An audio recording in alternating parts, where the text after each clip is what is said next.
científico de Marcelo Bielsa, por qué decimos que Bielsa es un científico del fútbol, y lo vamos a ejemplificar con casos concretos en su propia voz. No vamos a hablar por él, sino que vamos a citarlo y vamos a ver algunos videos, algunas charlas que él ha dado. Quienes estén en YouTube lo van a poder ver, quienes estén escuchando por radio lo van a poder escuchar y van a tener totalmente sentido lo que escuchen.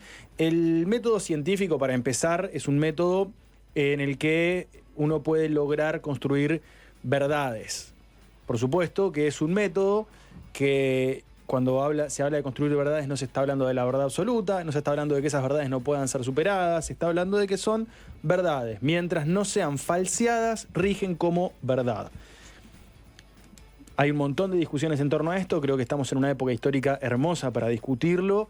Y para discutir sobre todo los efectos de la contraposición que han tenido determinadas premisas filosóficas posmodernas en relación al método científico. Es una discusión hermosa, no es el motivo de esta columna. Simplemente esta columna habla de qué es el método científico y de por qué decimos que Bielsa es un científico. Que el método científico, muy grosso modo, consta de la observación, de la elaboración de hipótesis, de tratar de comprobar en una experiencia esas hipótesis y de tratar de falsear esas hipótesis y luego tratar de reproducirlas en diferentes contextos para ver cuán válida es esa hipótesis. Básicamente, obviamente que da para desarrollar mucho más el método científico, hay tratados, libros de lógica, básicamente por ahí podemos ir llevándola esta columna. Pero vamos a hablar también de Bielsa. ¿Y por qué decimos que Bielsa es un científico? Para mí, lo primero que tiene que tener un científico, y por eso en esta época ocurre muy poco la ciencia en términos de masa, en términos de aplicación a la construcción de verdades a nivel masivo, es que lo primero que tiene que hacer un científico es reconocer las verdades precedentes e intentar refutarlas, primero reconociéndolas, y segundo, eliminando el reconocimiento de la autoridad de quien la enuncia. ¿Está bien? La falacia como verdad por autoridad rige en nuestra época. O sea, tal cosa es verdad porque la dijo fulanito. ¿Está bien? Vos lo acabas de decir hace un rato. ¿Ah, sí? Que es verdad que lo que decía, pues si lo dijo tal, Claro. y es verdad. Exactamente, exactamente.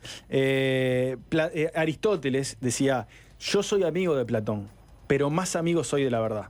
Entonces, por más que sea amigo de Platón, voy a decir lo que es verdad.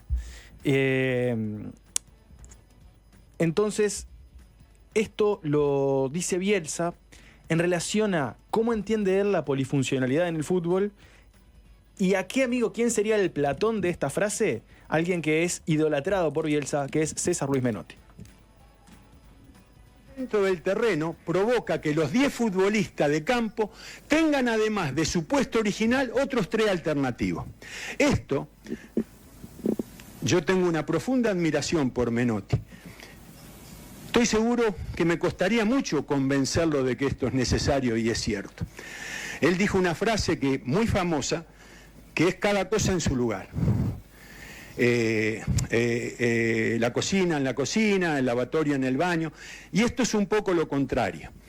Pero yo creo firmemente en esto, aunque me enfrente con una referencia que me provoca tanta admiración como la que significa Menotti.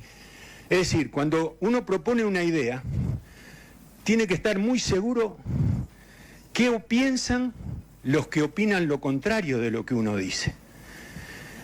Porque opinar lo contrario de lo que dice un sabio pone muy en riesgo al que dice algo distinto. ¿Me entienden? Entonces no vayan a creer que yo ignoro eso. Entonces, Bien, después lo que dice es que el jugador de fútbol dentro de un partido cumple de su posición y 3 posiciones más. Básicamente a eso él es a lo que le llama polifuncionalidad. En esta charla está también Tite, siendo entrenador de Brasil, y Capello. Es espectacular la charla, está en YouTube, la pueden ver. Nosotros vamos a recortar algunos fragmentos. Pero en relación a esto de la polifuncionalidad, comete una forma bastante poco protocolar con Tite, a quien admira y reconoce su admiración y todo lo demás. Le dice, a ver, Tite, estoy seguro que usted tiene 3 defensores izquierdos, 3 laterales izquierdos que defienden mucho mejor que Marcelo. Felipe, le nombro un par más. Le dice, pero usted se queda con Marcelo no porque marca bien, que es lo que reconoce su puesto, sino porque ataca bien y porque hace bien la diagonal para posicionarse en lugar de 10. Entonces, usted elige a Marcelo por las cosas que hace bien, que no son de su puesto, sino por las otras cosas que hace bien. Y le termina diciendo, ¿para usted quién es mejor entonces, Marcelo o fulanito? Esas cosas poco protocolares, pero que enriquecen, ¿no? Al mismo tiempo, la verdad científica o la hipótesis tiene que ser elaborada como tal, sin ningún tipo de ¿cómo podríamos decirlo?, de medias verdades. Tiene que ser una hipótesis, una premisa concreta y tiene que poder ser falseada. A esto se refiere hablando de la cantidad de esquemas tácticos que hay, de dibujos. Para él no hay entre 10 y 20 esquemas tácticos o dibujos. Para él la respuesta es esta. A decidirlo. Yo les voy a hablar de esquemas tácticos. Yo sé que los esquemas tácticos son 10.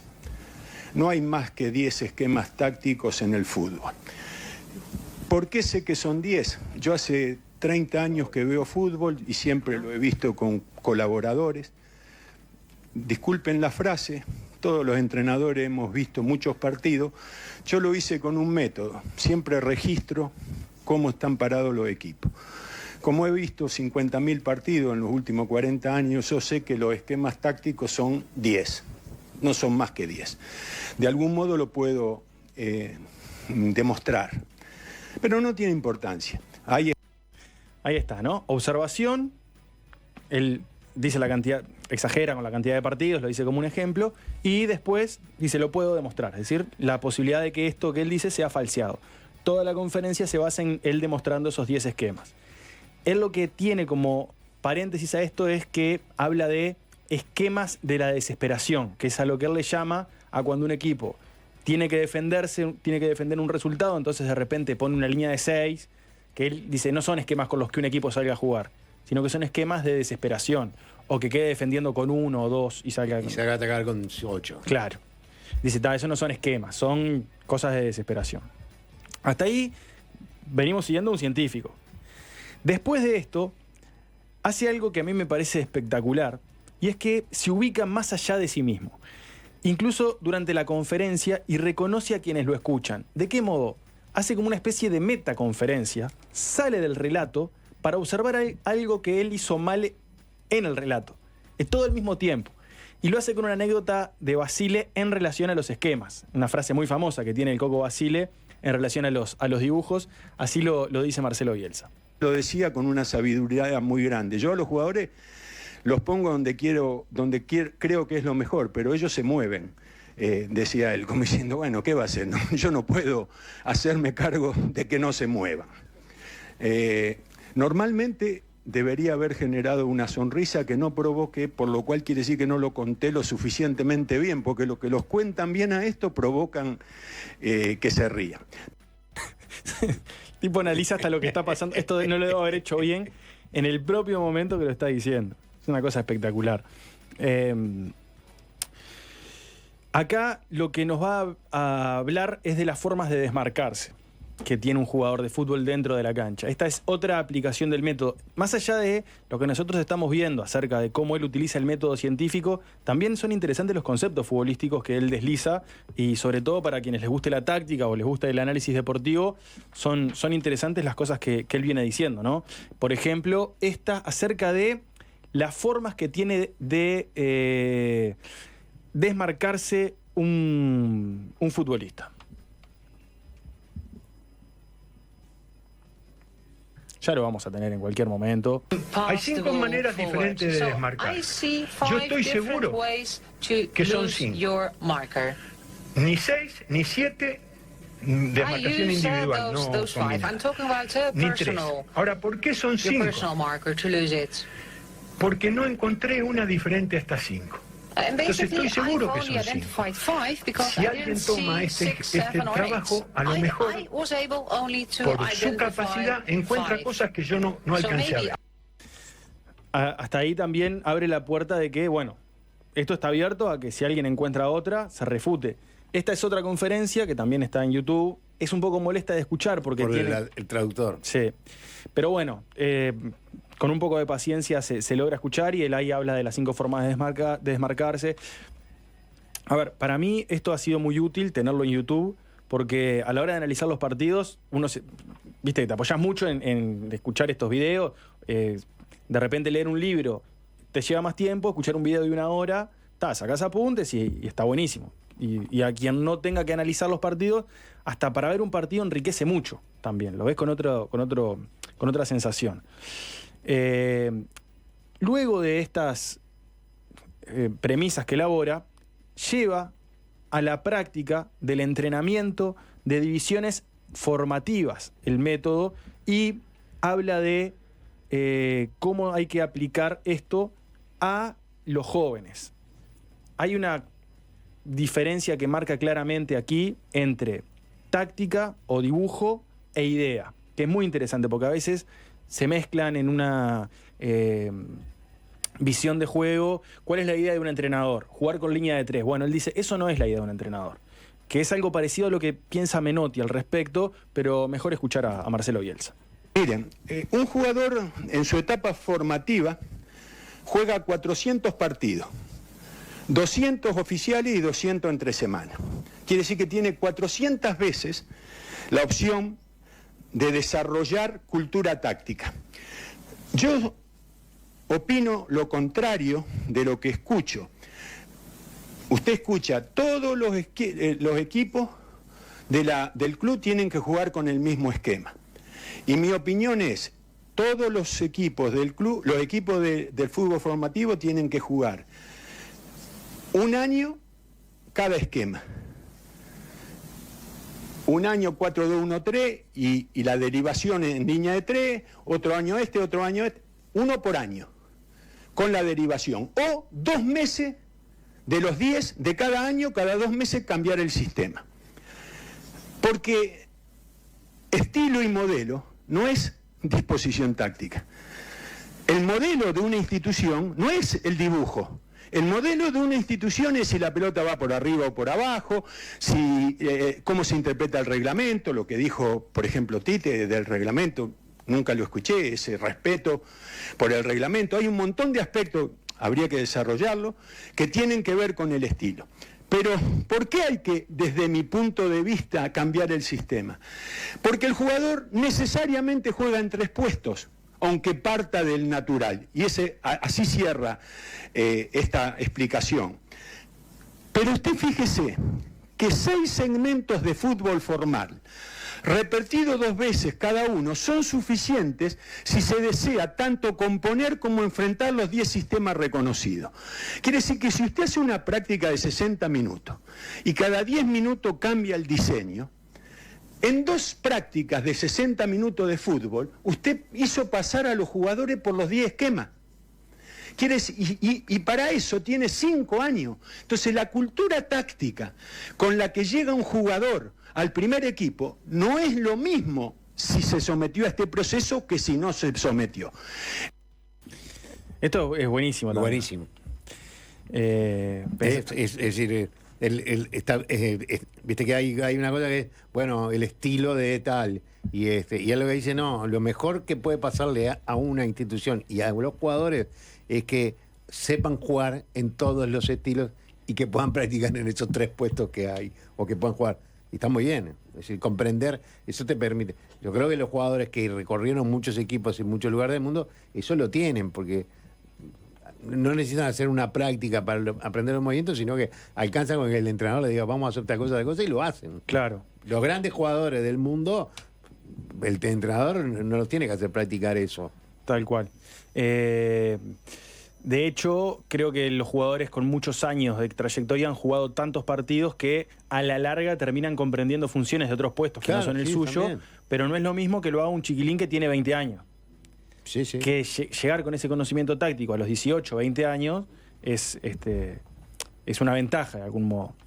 Esto aplicado a las ideas que tiene con respecto a la táctica, pero también aplica sus ideas al espacio en el que se desarrolla el fútbol. Y no solamente al campo de juego, sino a todo el espacio en donde se desarrolla la vida de los futbolistas, a los complejos deportivos. Algo que fue bastante polémico fue cómo él ordenó o organizó o reorganizó o intentó reorganizar el complejo celeste. Acá va una explicación de que son cosas que pueden estar,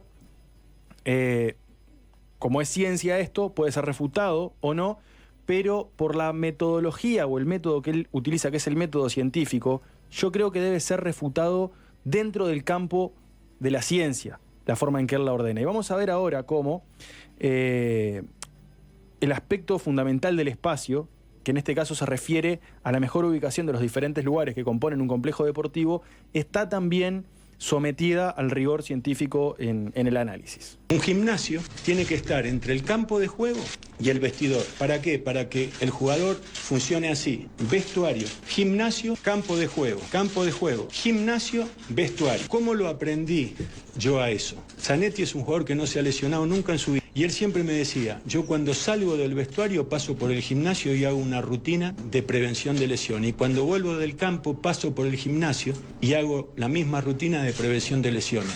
El problema fue cuando me sacaron el gimnasio del medio, me dijo él. Ese es un ejemplo de que esto de la construcción de instalaciones deportivas tiene secretos que tienen que ver con el funcionamiento. Los cambios que se produjeron sobre mis intervenciones es, mire, le voy a poner un ejemplo. Ninguna decisión fue mía en cuanto a cambios. Las decisiones, mire, usted lo está haciendo así. Yo creo que se debería hacer de este modo. ¿Usted qué opina? Vamos a discutir si lo que usted propone como diseño está bien o está bien lo que propongo yo. Nunca se hizo nada hasta que el arquitecto o el constructor dijera no, está bien lo que dice usted, tiene razón. A mí esto me llevó un día de trabajo, vincular el consultorio médico con la farmacia, con el depósito de estudio de los jugadores, con la sala de fisioterapia y con el escritorio de los médicos. Esas cosas matemáticamente se pueden combinar de 8 maneras. Yo la combiné de las 8 maneras con esta precariedad, porque soy un inútil. Estudié el funcionamiento en función de mi experiencia en cuanto a los movimientos que hacen los jugadores y dije, esta es la mejor. Los que diseñaban habían elegido otra. Entonces yo llamé y dije, ¿qué te parece si hacemos esta? Vamos a discutirlo, 50 minutos de conversación, para que se hiciera de la mejor manera para el Athletic, porque yo no voy a subir en mi vida al consultorio médico. 50 minutos para explicárselo al director general. Al otro día, haciéndolo de la manera al Athletic no le convenía, pero sí le conviene a lo que los construyen, porque lo hacen más rápido, etcétera, etcétera, etcétera. Yo no me sometí a ese procedimiento de hacerlo rápido pero mal. Y defendí los intereses del Athletic. Entonces, esos cambios constantes tienen que ver con mi preocupación porque se respeten los intereses de la institución para la que trabajo. Bien, ahí referido a el Athletic de Bilbao, cuando él trabajaba en el Athletic de Bilbao. Pero sucedió algo similar aquí, cuando él también intervino en cómo estaba construido el complejo celeste, ¿no? Al aire no se ve, y en el video creo que no sale tampoco la imagen, pero él tiene un papelito hecho a mano, pintado como un dibujo escolar, con colores, de dónde tiene que estar cada cosa. Entonces él dice, con esta precariedad, porque soy un inútil, dice y muestra un papelito que es un cuadrado con colores, en donde él ubica los distintos lugares. Ahora, vos te das cuenta que, acá después uno podrá, me gusta, no me gusta lo que hace, lo que no hace, pero evidentemente es un tipo que tiene una comprensión, o por lo menos que quiere encontrar, tiene una búsqueda de la perfección tal que debe ser enloquecedor, ¿no? Porque para él todo donde coordinar la enfermería, la sala de masaje, el depósito con la oficina del médico y todos los detalles. Todos los detalles. Bien, a pesar de esta obsesión, si se quiere, por lo pensable a priori, todo esto son cosas pensables a priori, para que luego se ejecuten, él reconoce que lo más importante del fútbol está en el individuo y en la cualidad individual de algunos jugadores que tienen algunas capacidades que otros no. Y esto es lo que para Bielsa es lo más importante en el fútbol. Soluciones para eliminar oponentes, que el secreto del fútbol es eso, la gambeta. La gambeta para mí es lo más importante que tiene el fútbol. No se puede enseñar y resuelve todos los problemas. Clarito. todo es reductible a que lo más importante es la gambeta, ¿no? Obviamente que no es lo mismo las condiciones que se generan a partir de todo el trabajo que él hace para que el que sabe gambetear lo haga de forma efectiva a no hacer todo ese trabajo, ¿no? Es como cuando él dijo lo de Suárez, o sea, cuando dijo, y yo le pregunté, ¿y usted dónde patea? ¿Al arco? No, yo pateo a tal lado. Claro. O sea, ese tipo que es diferente porque él busca el lugar a donde él quiere que vaya la pelota. Y el de la gambeta también, es el tipo que rompe los esquemas, que permite que el fútbol, es decir, en algún momento se destrabe y termine en un gol. Claro, hace lo inesperado. Lo inesperado. En contraposición a lo más importante, que es la gambeta, Bielsa reconoce que lo menos importante es la cantidad de información que él recopila sobre los rivales. Y da una charla en la que analiza detalles increíbles de su equipo, de lo que hicieron en cada partido, de lo que hace el rival. Hasta te cansa de escucharlo, toda la información y el detalle que tiene. Y da una anécdota que tiene con Guardiola. Él dirigiendo al Athletic de Bilbao y enfrentando a Guardiola, que dirigía al Barcelona. Voy a contar una anécdota que ilustra esto. Dirigiendo el Athletic de Bilbao, jugamos la final con el Barcelona. Nos ganaron 3-0. Fue un acto de generosidad de parte de ellos. Después del tercer gol decidieron que era suficiente. A mí me dio una profunda tristeza esa derrota, como es natural. Cuando terminó el partido, yo le mandé a Guardiola este análisis como un regalo que testimoniaba admiración. Y Guardiola lo miró y me dijo, vos sabés del Barcelona un montón de cosas que yo no sé, pero no sirvieron para nada porque nos metieron 3. Cuando yo digo que no sirve para nada y que lo hago exclusivamente para sentirme más en paz, es porque ya lo he verificado infinidad de veces que esto no permite ganar partidos. Voy a contar... Hasta ahí, entonces, la palabra de Bielsa en relación a esto es formidable. Es maravilloso.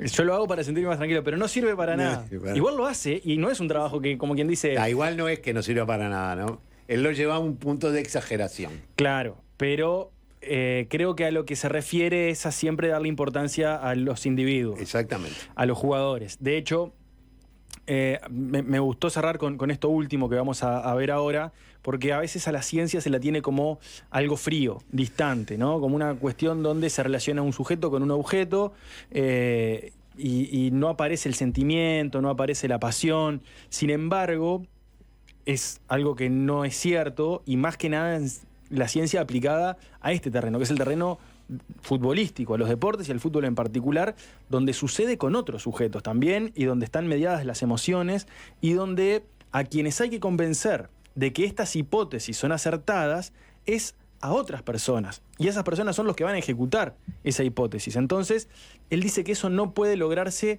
sin la emoción del entrenador y la convicción del entrenador, y habla así Bielsa de los sentimientos, de las emociones y de la pasión. La emoción es la clave del entrenador y es muy difícil convencer si uno propone algo en lo que no cree a muerte. Entonces, claro, después sale una frase que está en el medio. Mezclar lo que uno siente con los jugadores que tiene. Yo soy extremista y creo que esa es una tarea para la que no tengo la sabiduría indispensable. Entonces mis equipos, yo dirijo según lo que siento. Y si el que dirijo no se logra adaptar, lucho para que se adapte, para poder proponerle aquello en lo que yo siento. Bien, ahí está un poco el método científico de Bielsa. Algunas recomendaciones para quienes les interese seguir profundizando. Obviamente, todas estas conferencias que da Bielsa. Hay un video que no puse, que es un video que evidentemente está filtrado contra su voluntad. Es la charla que él da cuando se va del Athletic de Bilbao en el vestuario. No tiene desperdicio. No tiene desperdicio por la forma en la que él se dirige a los jugadores, la tranquilidad con la que le dice a los jugadores por qué perdieron 2 finales. Se habían perdido la final de la Copa del Rey y la final de la UEFA Europa League.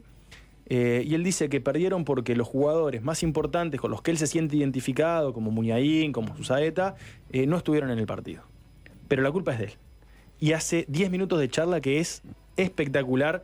No puse eso aquí porque me era muy difícil sintetizarlo y encontrarlo en el guión, pero también una de las recomendaciones. Así que bueno, por ahí, para entender también al entrenador de nuestra selección, algunas de las formas con las que él elabora su juego. Yo soy de la idea de que, por respeto a los trabajos, está bueno cuando uno discute, no digo que no se puede discutir, todo lo contrario, digo, cuando uno discute, referirse con la seriedad con la que él se refiere a su trabajo. O sea, tratar de buscar la vuelta a partir de eso, ¿no? No desde lo que nos queda más cómodo hablar. Sino, bueno, si él lo resuelve en este campo, vamos a ese campo y debatamos ahí, porque es realmente un campo muy necesario para la discusión, que es el campo de la ciencia, ¿no? Acá lo que quedaría, pero no nos da el tiempo hoy, y capaz que en algún otro momento lo podemos hacer, es esa aplicación del método científico, cómo juega con su capacidad de emocionar, ¿tá? Porque él habla ahí, ¿no?, de la importancia, la emoción es lo más importante, ese jugador que pongo allí. Cuando él decía eso, yo pensaba en Olivera, en Quique Olivera, ¿no?, que lo pone y quiere que le vaya bien y que resuelvan, ¿no? Y bueno, de repente, uno de afuera, él consigue emocionar a determinados jugadores, porque hay jugadores que lo adoran, que han estado con él y lo adoran, hay jugadores que han estado con él y no lo quieren. O sea, él de alguna manera, pero no sé si logra emocionar totalmente. No sé, esa es como la duda que me queda, pero no me queda ninguna duda que es un tipo que probablemente debe ser de la gente que trabaja en el fútbol, el tipo que sabe más. Que sabe más. Digo, llegar a un punto en el que vos digas, hay 10 formas hay 10 esquemas tácticos, hay 5 formas de marcarse. Es decir, hay un estudio y esa capacidad que él tiene vos dijiste que es una... Y yo no sé si no vio 50.000 partidos. Sí, no sé si no lo vio. En todos sus años, si se pasa mirando fútbol, no sé si no vio 50.000 partidos. Capaz que lo que le hace falta es salir un poco del fútbol. Que a veces está bueno, ¿no? Para mirarlo de afuera y decir, opa, ¿no? Esa cosa de mirar un poco de afuera y no sé, pero estuvo muy buena la columna, que es lo que me importa. Bueno, estuvo muy bien, la verdad que sí.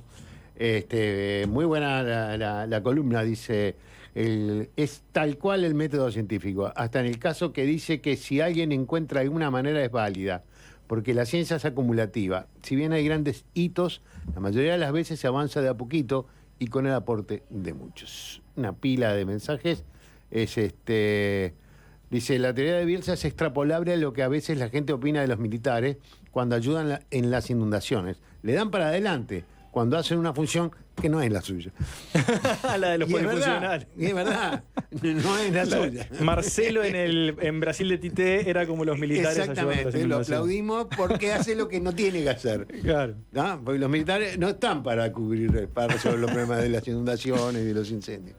Pero bueno, señores, nos vamos, cerramos la columna y volvemos mañana a las... No, mañana... No tiene cierre la columna. No tiene cierre. No, mañana, a ver, ayúdenme, porque mañana estamos a partir de las 4 de la tarde con la transmisión del partido de Nacional por streaming. ¿Está bien? Perfecto. A partir de las 4, partidos ya a las 4:30, con el trabajo de nuestros compañeros, vamos a estar con la transmisión del partido de Nacional. Y a las 7 de la tarde vamos a tener programa. Así que nos vemos mañana. Gracias por todo.